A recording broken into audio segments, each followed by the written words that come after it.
Nope. Yes. Yes. Starting now. Wait, but you didn't let me do the free. Starting now. We are live. Okay. Hello, everybody. So we are going to have a short Dvar Torah, or as that's what we say in Hebrew, but in English we're going to have some Torah talk. And this is very, very exciting because we are starting from the very beginning. Literally, we are starting at the very beginning because we just celebrated the completion of reading the year cycle of all 5 books of Moses, of the whole Torah. And now we're starting at the very beginning. We're starting for Breishit. Here we go, baby. Breishit. We are starting the first book of Moses, the very, very beginning. So, such critical issues we are going to talk about today. I'm going to say shalom to Alexander, and to Dina, and to Mickey, and to Lyle, and to Lilia. Thank you so much for being here. So, it is the first Torah portion of the whole Torah, of the whole 5 books of Moses, of Sefer Breishit, the beginning, and the name of the Torah portion is also Breishit. Get the hateful comment. Yes, Stephanie, I will. Tell me, when you see hateful comments, send them in to me. I will get to them as I can and get rid of them because we don't want them. Don't need to spend time on them. All right. We're going to talk about 2 main things today, both about creation. Right? The creation of the world. The creation is the essence of the whole universe, of mankind. It's the beginning of everything. So let's go right into it. Okay, right into it. Is it done? Breishit bara Elokim et hashamayim ve'et haaretz. All right? This is the first sentence in the whole Torah. The full sentence in the whole Torah, the whole 5 books of Moses. How does it start? In the beginning, God created the heavens and the earth. A few more minutes. Okay? Helping my son with the cooking. He's taking over for me in the kitchen because I have to be here only 15 minutes. Not less than 15 minutes for the Sabbath. So I got to do this quick, finish the cooking, jump into a shower. So we'll do this as quickly as we can. So I just told you the first sentence of the Torah. In the beginning, God created the heavens and the earth. All right? And then the rest of the Torah portion is the creation of the whole world, of the waters, of the oceans, of the animals, of people, Adam and Chava, the first man and the first woman. All right, that's the whole parsha. We're going to stick just with the first sentence. In the beginning, God created the heavens and the earth. First of all, even in this first sentence, there is absolute greatness. Because some rabbis read this 2 different ways. There are those who read the first sentence as a whole sentence. In the beginning, God created the heavens and the earth, which in and of itself is unbelievable. It is the understanding that everything around us was created by God, that everything started from something, and that something was God, that nothing can be taken for granted. God created the world and everything in it. Okay? There are other rabbis who say, no, take a step back. We have to split this first sentence into 2.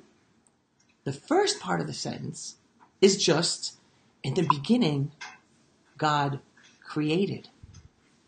Meaning, put aside the fact that he created the heavens and the earth. Put that aside for a second. The most important aspect of even more of what he created is the fact that God created.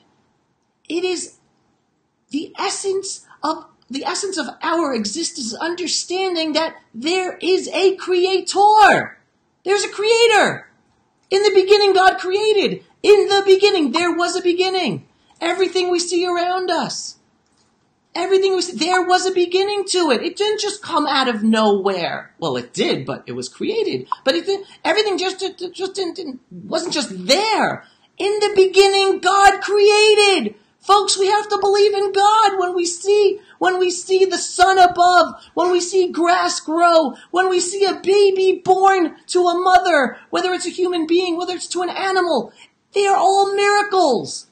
And it all started from the beginning, because in the beginning, God created.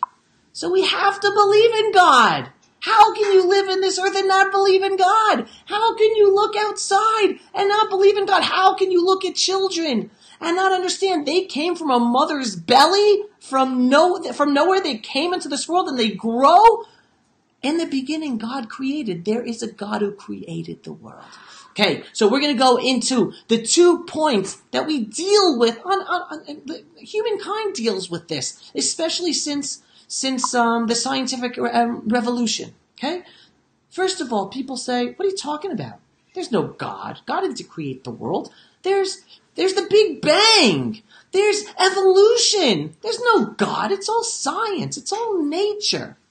Now, I'm no scientist, but I did learn science. And the point I want to give over to you is, I don't need to argue with that point. Nobody needs to argue with that point. You know why? Think about it. The Big Bang. Scientist says there is no God. There was a Big Bang. Well, a Big Bang is a bang that came from nothing, that then turned into a world and into a universe and then to trees and grass and people and animals.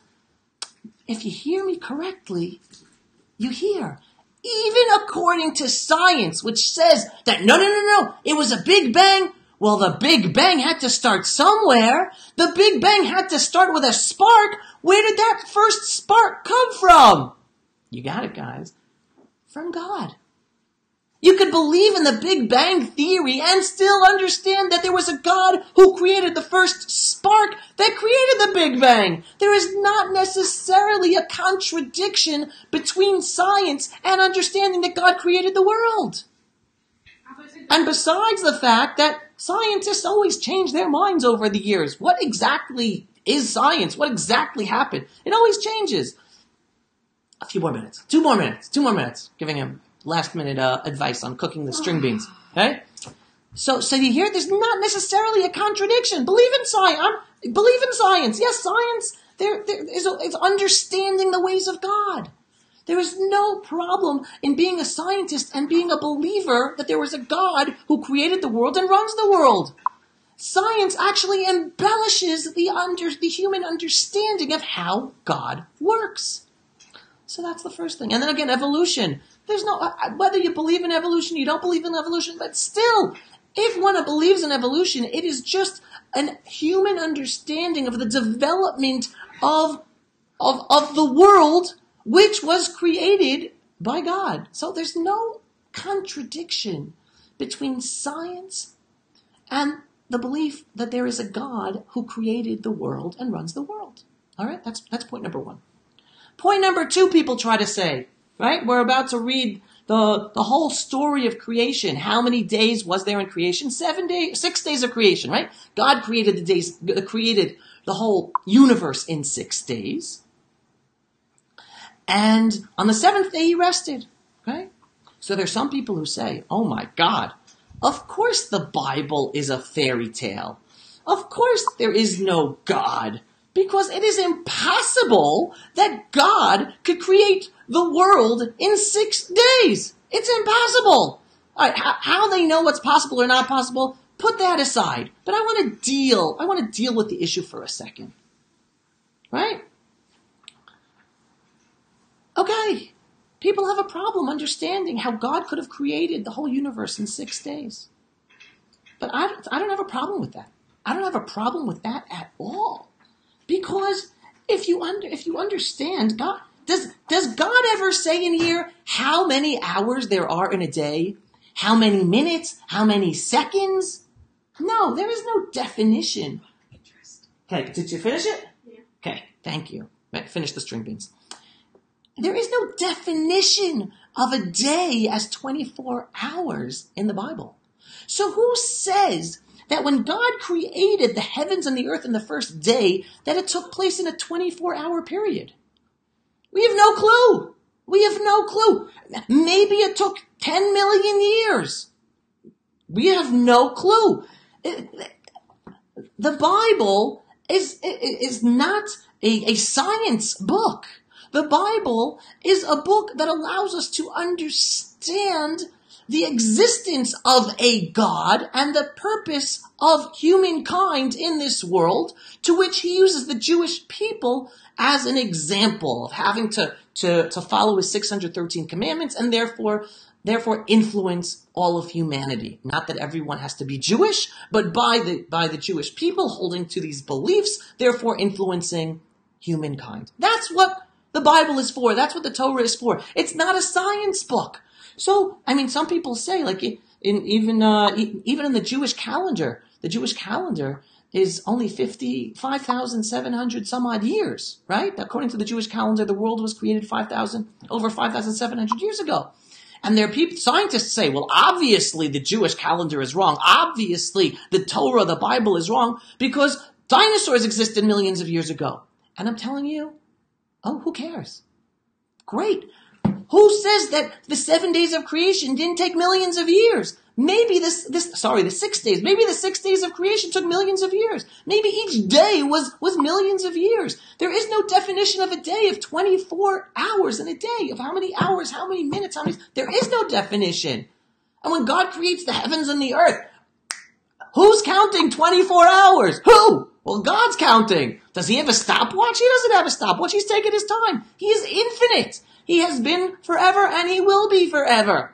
So what I'm trying to tell you all, folks, is the very simple understanding that there is no contradiction between the Bible and the story of creation and scientists who try to disprove the belief in God or the story of creation or that even a God exists using science.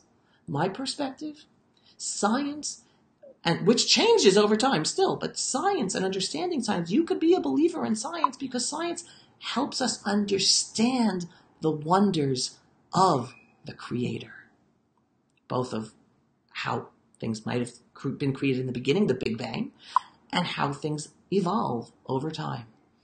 So that, I believe, is the correct way of looking at the story of creation in the Bible that we're going to be reading this Shabbat, the Sabbath, all over the world, and understanding where science fits in.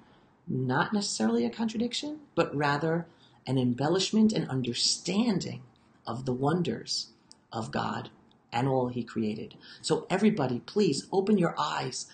Look outside. You see the grass grow? That's a miracle. You see the sun rise? That's a miracle. You see the sunset? That's a miracle. You see a baby born? That's a miracle. All these things are miracles. We're living miracles, that we're healthy. The most complicated computer system in the world is right here in our heads, the brain.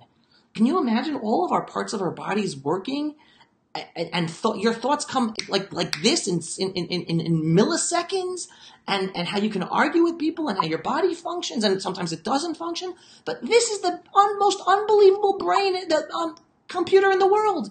And here we look up to these computer geniuses who are able to put terabytes into these tiny little chips, right? Oh my God, they're geniuses. Look what they created. And look at these powerful computers that can do all these computations and algorithms. And wow, these people are geniuses that created this. But yet they don't take a step back and say, wait a second, our brain is the biggest supercomputer that exists. It didn't come from nowhere. It came from the one above. It came from the Creator. Shabbat Shalom, everyone. Thanks for watching. And again, in memory of Ari Fuld, keeping his memory alive, keeping his legacy alive. Stay true to yourselves. Stand up for what you believe in. And if you're Jewish, stay true to the Torah. And if you're not Jewish, learn. Learn the Torah as well to help enrich yourselves and help us all make the world a better place. Take care, everyone. Gotta run. Hopefully look at your comments next week. And anyone who sees bad comments from people and hateful comments, write comments, send messages, and we'll take care of them and get them off the page. Shalom, Shabbat Shalom from the ancestral Jewish homeland of the Jewish people, the Judean hills in Israel. Bye.